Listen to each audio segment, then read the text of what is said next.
भगवान की धार्मिक कार्य में जैसे पूजा करने की जो विधि है, इसको हम अभी सीखेंगे कैसे करना है। यहाँ पे आरती की प्लेट रेडी है ना। तो हमारे लिए निर्देशित है कि हमको प्रत्येक गृहस्थ को घर में, अगर मंदिर के पास में रह रहे हैं या पास की दूरी में रह रहे हैं, तो घर यहाँ पे मंदिर में मंगला आरती आ सकें तो अच्छा है, नहीं तो घर में प्रतिदिन मंगला आरती करने का प्रयास करना चाहिए, है ना। क्योंकि अर्चा विग्रह से क्या होता है, हमारा मन और हमारी आदतें शुद्ध होते हैं, तब हम नाम संकीर्तन, क्योंकि युग धर्म है नाम संकीर्तन। हम श्रवण करते हैं तो श्रवण करने के श्रवण और कीर्तन, तो कीर्तन में हम नाम संकीर्तन करते हैं, और ये सर्वश्रेष्ठ विधि है नाम संकीर्तन, है ना। तो ये नाम संकीर्तन अच्छे से होगा अगर हम विग्रह सेवा करेंगे। अभी हमारा क्या होता है, मतलब आलस रहता है, या कुछ नाम जप करते हैं ध्यान बहुत ज्यादा भटकता है, या इस तरह से होता है। तो जब हम विग्रह सेवा करेंगे तो हमारा मन और आदतें स्वच्छ होंगे, शुद्ध होंगे। तो मंदिर में मंगला आरती, नरसिंह प्रार्थना, तुलसी आरती होती है, इसमें 45 मिनट लगते हैं, लेकिन घर में ये पूरा आधे घंटे में होना चाहिए, है ना। मंदिर में मंगला आरती जो होती है वो 4:30 पे शुरू होती है और 4:48 पे खत्म होती है, 18 मिनट, ठीक है ना। घर में हमको ये 13 मिनट में फिनिश करना है, 13-14 मिनट में, ठीक है ना। सभी के पास ये पुस्तक होंगी, नहीं है तो ले लीजिए। कृष्ण भावनामृत में पहला कदम, इसमें 45 नंबर पेज पे बताया गया है इस पुस्तक में गाइडलाइन बताई गई है कि कैसे, है ना, जितने भी तरह के जो कार्यक्रम हैं, है ना, मंदिर में मतलब जाना, अर्चा विग्रह पूजा करना और भोग लगाना, ये सब कुछ इसमें विधियां बताई गई है, दैनिक जितनी भी जनरल विधियां हैं, है ना। तो इसमें ये विधि भी बताई गई है आरती करने का, है ना।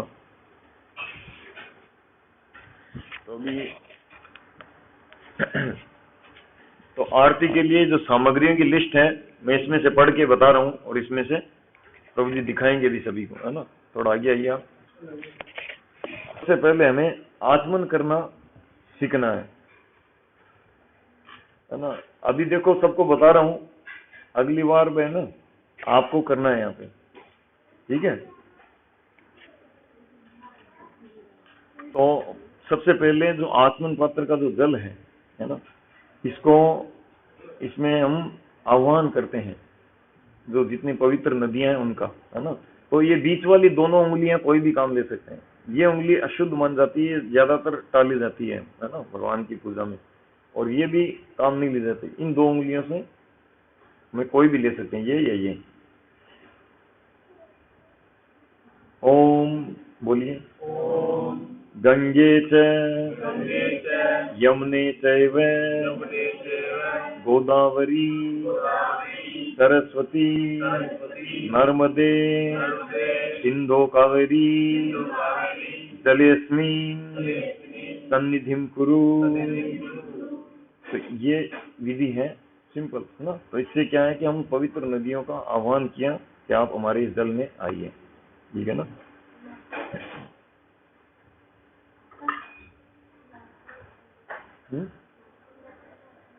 हाँ बता दिए।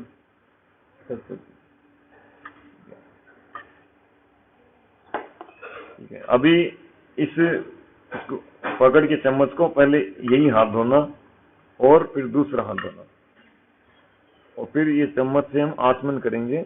आचमन के लिए यहाँ पे इसमें लिया और होठ के टच करके छोड़ना है ना। बोलिए ओम केशवाय नमः।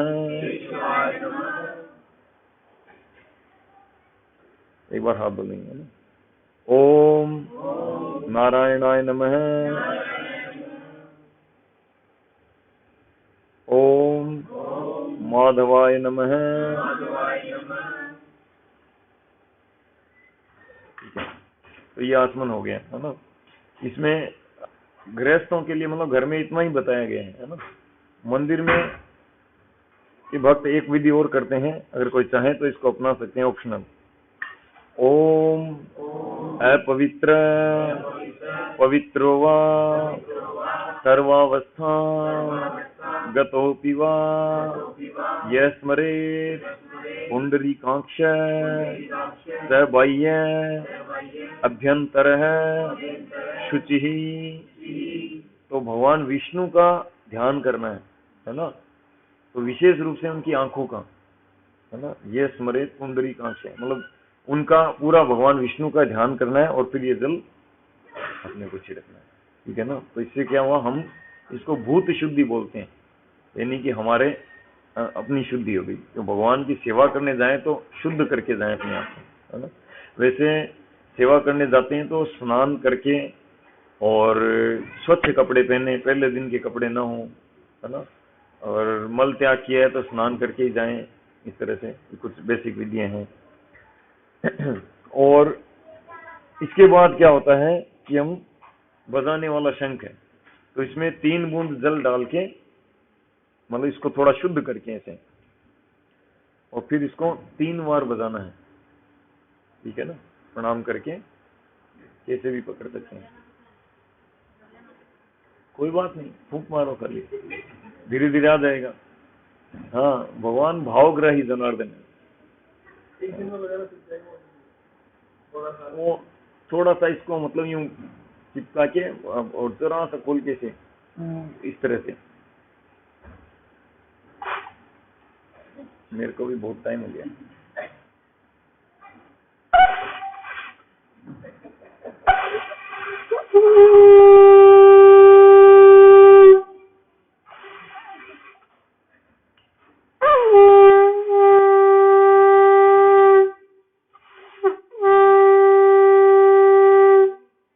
ऐसे 3 बार शंख बजाना है ना, और फिर इसको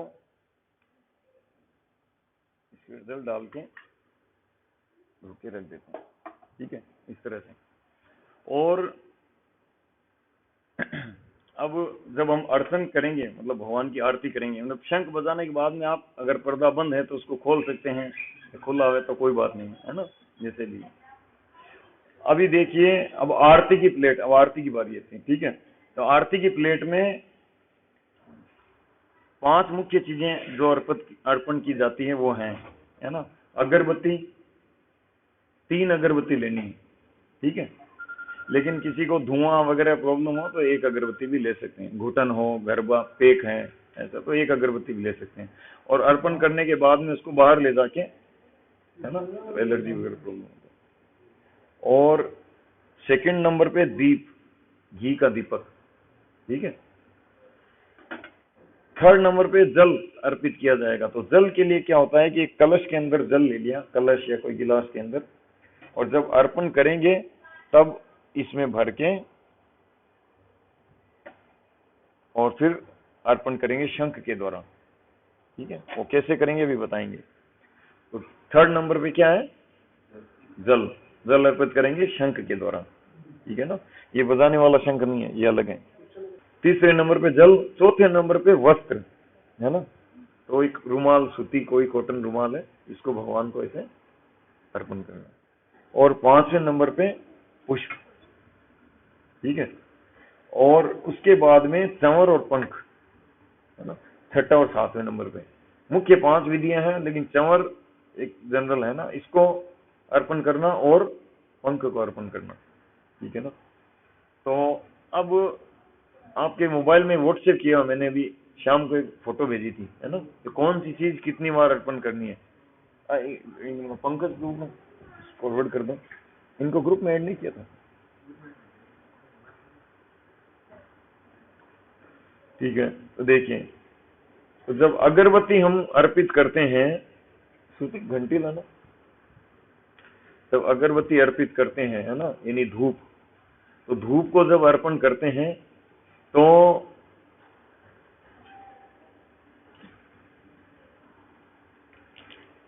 पहले ये देखना है हमको कि प्रत्येक वस्तु अर्पण करने से पहले उसको शुद्ध करना है ना। जैसे हाथ को शुद्ध किया, घंटी को शुद्ध किया, फिर अब अगरबत्ती अर्पण करने जा रहे हैं तो अगरबत्ती के जो पीछे डंडी है यहाँ पे जल डाल के और फिर लेना है ना। जली हुई अगरबत्ती पहले जला के फिर शुद्ध करके लेना है। और जब अगरबत्ती या धूप अर्पित करते हैं हम, तो चरणों में 4 बार, है ना। लेकिन उससे पहले कोई भी चीज अर्पण करने से पहले, क्योंकि भगवान की पूजा, भगवान हमसे कोई चीज स्वीकार नहीं करते, हमारा भगवान से कनेक्शन नहीं बैठता डायरेक्ट, ठीक है ना। तो भगवान से कनेक्शन हमारा नहीं बैठता, पर हम क्या करते हैं, गुरु के माध्यम से भगवान की पूजा करते हैं।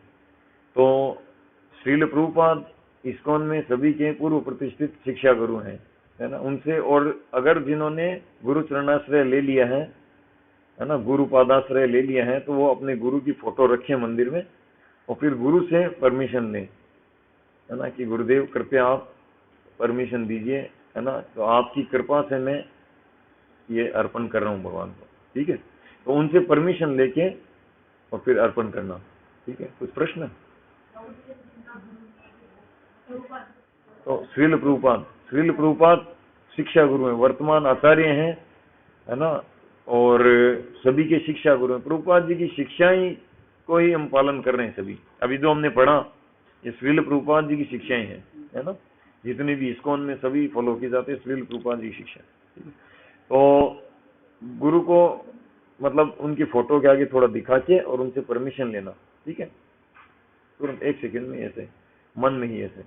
और फिर भगवान को, जो भगवान के घर में हम फोटो रखते हैं, तो पूरी फोटो को एक विग्रह के रूप में मान के उनके चरणों में 4 बार, ठीक है। फिर नाभि पे 2 बार, और फिर पूरे 7 बार, ठीक है। ये हो गया भगवान के। और अगर तुलसी महारानी है तो भगवान के बाद तुलसी महारानी को 3 बार, और फिर गुरु परंपरा को 3 बार, और श्री गुरुदेव को 3 बार। उसके बाद में पीछे उपस्थित सभी वैष्णवों को 3 बार, ठीक है। तो ये करके हम, हाँ, मंदिर में और देवी देवता रखे हैं, तो उनको आप गुरु परंपरा के बाद में देना, श्री गुरुदेव को देने के बाद में, है ना। क्योंकि देवी देवता भी इस संसार के ही पार्ट है ना, वो भी पाप पुण्य के अंतर्गत आते हैं, लेकिन जो शुद्ध भक्त होते हैं वो गुणातीत होते हैं। तो इसीलिए परंपरा गुरुदेव उनके बाद में आप दे सकते हैं देवी देवता, ठीक है। तो इस प्रकार ये हो गया अगरबत्ती का, ठीक है। पीछे रख दिया, और फिर हमने आचमन पात्र से हैंड वॉश कर लिया, और फिर दीप या तो पहले से जला हुआ हो, नहीं तो फिर जला के, और फिर दीप को भी शुद्ध किया और लेके, और वही दोबारा श्री गुरुदेव से परमिशन लेना, और फिर चरणों में, फिर नाभि पे 2 बार, और मुखमंडल पे 3 बार, और फिर पूरे पे 7 बार, ठीक है ना। तो इस तरह से करना। और फिर तुलसी महारानी को 3 बार, गुरु परंपरा को 3 बार, गुरुदेव को 3 बार, पीछे उपस्थित वैष्णव को 3 बार, ठीक है, करके। और फिर वापिस ये ध्यान रखिएगा कि जो भी चीज हमने अर्पण कर दी वापिस इस थाली में नहीं आएगी। थाली में आ गई तो पूरी जुनती हो जाती है ना, पूरा मतलब ये, क्योंकि जो भगवान को दे दिया वो भगवान के लिए, जैसे हमें कुछ खिला दिया तो हमारे लिए जुनता हो गया, उसको वापिस उसी प्लेट में रख देंगे तो हमारे लिए पूरी थाली जुनती है। तो उसी तरह से पूरा वो हो जाती है ना, अशुद्ध हो जाती है वापिस। तो इसीलिए उनको बाहर रखते जाइए, जो जो अर्पण कर दिया वो बाहर रखते जाइए, ठीक है, इस तरह से। और तीसरे नंबर पे जल, तो जल के लिए इसमें जल डाल दिया, और अब जितनी भी चीजें हैं, है ना, जल, वस्त्र और पुष्प, ये सीधे 7 बार अर्पण होंगे, है ना। चरणों में, नाभि पे, मुखमंडल पे अलग अलग नहीं होंगे, पूरे 7 बार सीधे। तो जल के लिए एक अलग बात यह है कि जब हम जल अर्पण करते हैं तो जैसे फोटो है भगवान के ना, उनको पूरा 7 बार अर्पण किया, अर्पण करने के बाद में कलश में थोड़ा निकालना है, उसके बाद में तुलसी महारानी को दिया, थोड़ा कलश में निकालना है, उसके बाद में गुरु परंपरा को दिया और गुरुदेव को दिया, दोनों को एक साथ देके फिर कलश में निकालना है।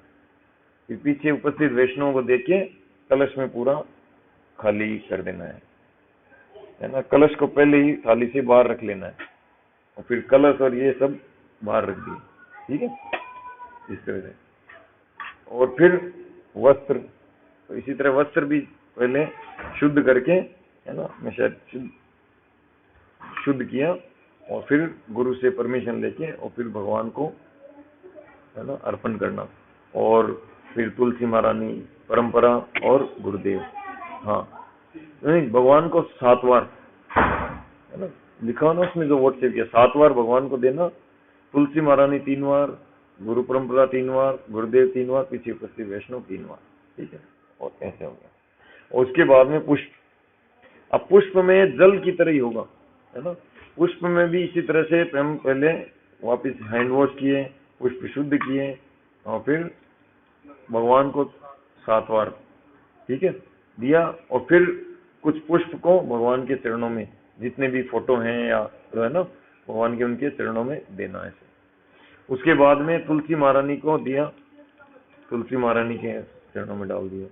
फिर परंपरा को जब दिया तो परंपरा के इसमें डाल दिया चरणों में। फिर गुरुदेव को अर्पण किया, गुरुदेव के चरणों में डाल दिया। और पीछे सभी उपस्थित वैष्णवों को अर्पण करके और फिर प्लेट को रख दिया। ठीक है, तो ये 500 चीजें हमने अर्पण कर दी। उसके बाद हैंड वॉश करके ये चंवर को शुद्ध किया। और चंवर को इस तरह से भगवान के ढुलाना है ना, प्रेम पूर्वक एकदम। और इसमें कोई फिक्स नहीं है, कितनी बार भी कर सकते हैं, कोई 2 बार, 4 बार, 7 बार, जैसे समय के अनुसार, कभी ज्यादा कभी कम भी कर सकते हैं। ठीक है, और उसके बाद में चंवर हो गया, चंवर को वापस साफ करके रखना। और पंखा को फिर बाद में जल डाल के और पंखे को भी ऐसे जलाना, तो भगवान को ऐसे इस तरह से। ठीक है ना।